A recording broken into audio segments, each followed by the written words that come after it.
What drove a stranger from Dallas to commit murder in suburban Chicago? It was supposed to be a quiet Friday night at the Townhomes at High Crest in Woodridge, Illinois. But gunshots shattered the peace, sending neighbors scrambling for their phones to call 911. When police arrived at the suburban complex 30 miles from Chicago, they discovered a scene of unimaginable violence. 3 men lay dead, a handgun nearby, and a woman with 2 children had somehow escaped the carnage. The most shocking detail? The killer had traveled over 900 miles from Texas to commit this act, then turned the gun on himself. But why did Terrence Suggs-Nichols drive across 3 states to murder 2 men he may have never met? The answer to that question died with him, leaving investigators in the community to piece together a puzzle with missing pieces that may never be found. What's going on, crime enthusiasts? Welcome back to X by X Confidential, where we dive deep into the most puzzling cases that keep investigators awake at night. Before we get into today's shocking story, make sure you smash that like button if you're ready for another mind-bending investigation. And don't forget to subscribe and hit the bell icon so you never miss our latest uploads. Trust me, you won't want to miss what we've uncovered about this case. It was just before 9 o'clock on a warm Friday night in August 2024. The residents of the Townhomes at High Crest in Woodridge, Illinois were settling in for the weekend. This quiet suburban complex sits near the busy intersection of Highway 53 and 83rd Street, about 30 miles southwest of downtown Chicago. Then the silence was shattered. Neighbors heard gunshots coming from one of the townhomes. Multiple people grabbed their phones and dialed 911. The calls started flooding into the Woodridge Police Department dispatch center around 8:56 p.m. Shots fired at 3562 East 83rd Street, the dispatcher announced over the radio. Officers were called to the 3500 block of 83rd Street for reports of gunshots at the Townhomes at High Crest complex. What police would find inside that townhome would shock this peaceful community. 3 men would be dead. A woman and 2 children would be lucky to escape with their lives. And investigators would be left with more questions than answers about what triggered such deadly violence. The tragedy that unfolded at the Townhomes at High Crest would become one of the most puzzling cases in Woodridge's recent history. Even today, many details about why this happened remain unknown. Woodridge police officers arrived at the scene within minutes of the 911 calls. The townhome complex was eerily quiet now. No more gunshots, just the distant sound of sirens cutting through the night air. Officers approached 3562 East 83rd Street with their weapons drawn. They had no idea what they were walking into. Was the shooter still inside? Were there more victims? As they entered the townhome, the horrific scene unfolded before them. 2 men lay dead from gunshot wounds. Blood pooled on the floors. The smell of gunpowder hung heavy in the air. But the nightmare wasn't over. Officers found a 3rd man, also shot, barely clinging to life. His injuries were so severe that paramedics knew immediately he would not survive. Still, they rushed him to Advocate Good Samaritan Hospital in Downers Grove. In a common area of the building, officers discovered another man hiding. He had minor injuries but was alive. This man was also taken to the hospital, treated for his wounds, and later released. Police have never revealed who this person was or how he fit into the deadly puzzle. The most remarkable discovery came next. A woman and 2 young children had somehow escaped the carnage. They were found outside the building, shaken but physically unharmed. How they managed to flee during the shooting remains unclear. The 2 men found dead in the townhome were Jose Munoz and Moses Rogers.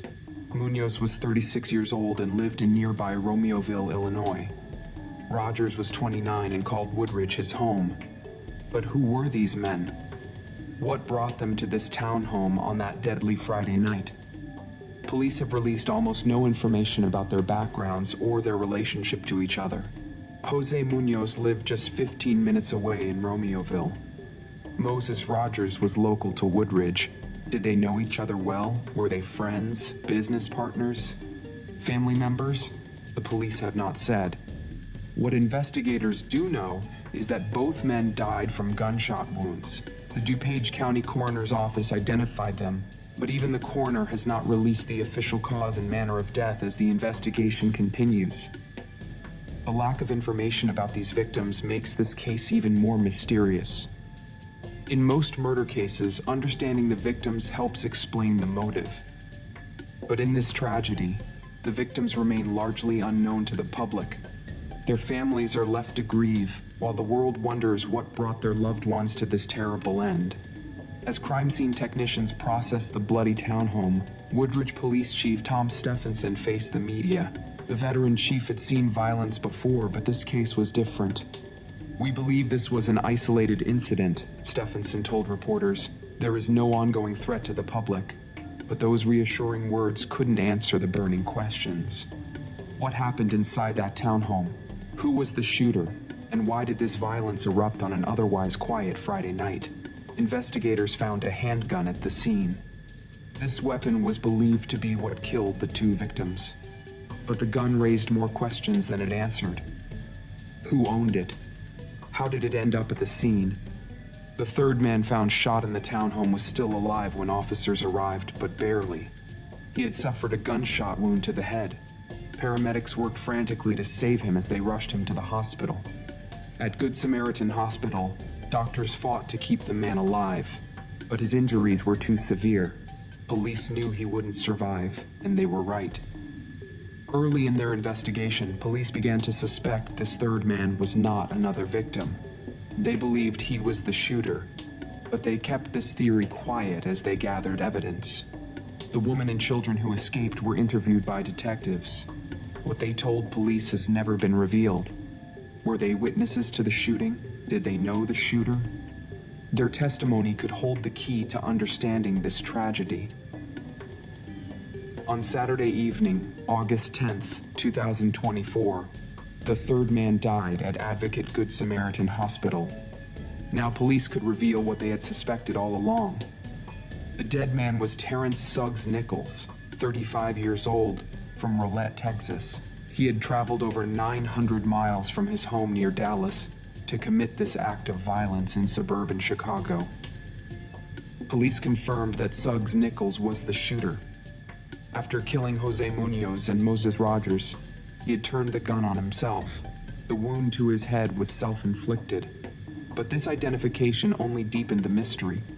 What was a man from Texas doing in a Woodridge townhome? How did he know the victims?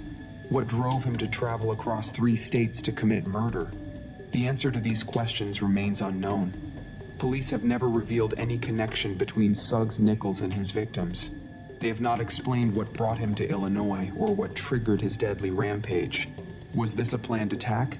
Did Suggs-Nichols know exactly where to find his targets? Or was this a random act of violence? Without more information about the relationships involved, these questions cannot be answered. The distance between Texas and Illinois suggests this was not a crime of passion. Someone doesn't drive 900 miles in a moment of anger. This appears to have been planned, but police have not confirmed this theory. The Woodridge murder-suicide remains one of the most puzzling cases in the community's recent history. 3 men are dead, but the reason why may never be fully understood.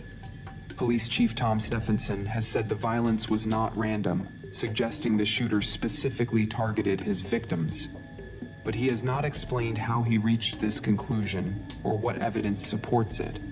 The investigation officially remains active, but few new details have emerged since August 2024.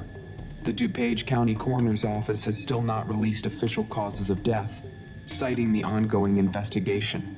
The woman and 2 children who escaped that night have disappeared from public view. Their identities have been protected, and their role in this tragedy remains unclear. Were they family members of one of the victims? Did they know the shooter? These questions linger. The man found hiding with minor injuries has also remained anonymous. Police treated him as a victim, not a suspect, but his connection to the others is unknown. For the residents of the townhomes at High Crest, life has slowly returned to normal. but the memory of that violent Friday night lingers. Many have asked for increased security at the complex. Some have moved away entirely. The families of Jose Munoz and Moses Rogers are left to grieve without answers.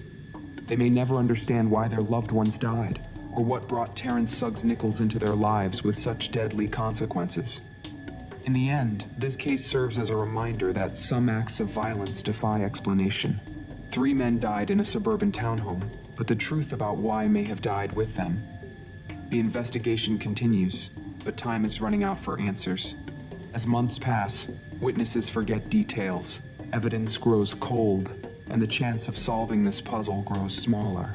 Until more information emerges, the Woodridge murder-suicide will remain a mystery wrapped in tragedy, leaving a community to wonder what really happened that deadly August night.